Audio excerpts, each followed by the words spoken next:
नमस्कार, ज्योती अन्नपूर्ण किचनमध्ये तुमचं स्वागत आहे। आज मी तुमच्यासाठी घेऊन आलेली आहे सोयाबीन वडीची भाजी। स्पेशल रेस्टॉरंट स्टाईल ही भाजी आहे। नॉनव्हेज न खाणाऱ्यांसाठी तर स्पेशल आहेच, पण खाणारे देखील मटन चिकनची भाजी विसरून जातील एवढी भन्नाट अशी भाजी मी तुमच्यासाठी घेऊन आलेली आहे। मी इथे सोयाबीनची वडी घेतलेली आहे। ही अर्धा किलो वडी आहे। आता ही वडी मार्केटमध्ये कुठेही मिळते, फक्त घेताना आपल्याला चांगल्या क्वालिटीची घ्यायची आहे। आता मी इथे सगळ्यात आधी कढईमध्ये गरम पाणी करून घेतलं, अगदी उकळतं पाणी करून घेतलं। त्याच्यामध्ये ही वडी आपल्याला बॉईल करून घ्यायची आहे। 2 ते 3 मिनिटात लगेचच अशी ही वडी पाण्यातून काढून घ्यायची। अशा पद्धतीने 2-3 मिनिटात वडी ही गरम पाण्यात उकळून घ्यायची आणि थोडी थंड झाल्यावर अशी हाताने दाबून तिच्यातलं परत अजून जे पाणी असतं ते काढून घ्यायचं। सोयाबीन वड्या ह्या आपल्याला अशा तेलामध्ये फ्राय करून घ्यायच्या आहेत। अशी तेलामध्ये फ्राय करून घेतल्यामुळे वडी अगदी खुसखुशीत होते। ही अशी सोयाबीन वडीची भाजी करताना कांदा आणि 2 ते 3 टमाट्यांचा असा मसाला तयार करून घेतला तर अगदी रेस्टॉरंट स्टाईल अशी आपली भाजी तयार होते। लगेचच आपण आता भाजीला फोडणी देऊ।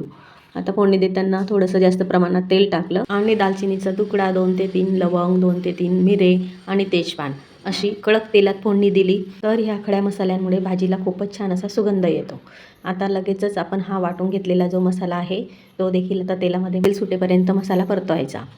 आता वरून 1 चमचा हळद, 1 चमचा धना पावडर, 1 ते 2 चमचा तुमच्या तिखटाच्या प्रमाणात चटणी पावडर आणि गरम मसाला। सुरुवातीला थोडंच पाणी टाकून मसाला शिजून घ्यायचा आणि लगेचच आता ह्या आपण वड्या ज्या फ्राय करून घेतलेल्या आहेत त्या संपूर्ण सोयाबीन वड्या मसाल्यामध्ये परतून घ्यायच्या।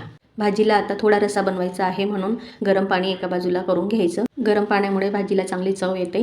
चमच्याने चांगलं एकसारखं मिक्स करून घ्यायचं। चवीपुरता मीठ टाकायचं आणि झाकण ठेवून चांगले 5 ते 6 मिनिट मंद आचेवर एक उकळी काढायची, म्हणजे चांगलं भाजीला तेल सुटेल। अशी ही सोयाबीन वडीची भाजी तुम्ही देखील नक्की बनवा आणि सविस्तर रेसिपी बघण्यासाठी टायटलमध्ये त्रिकोणावर क्लिक करा। व्हिडिओ आवडल्यास लाईक, शेअर, चॅनलला सबस्क्राईब करायला अजिबात विसरू नका। पुन्हा भेटू अशाच नवीन रेसिपीसह। धन्यवाद।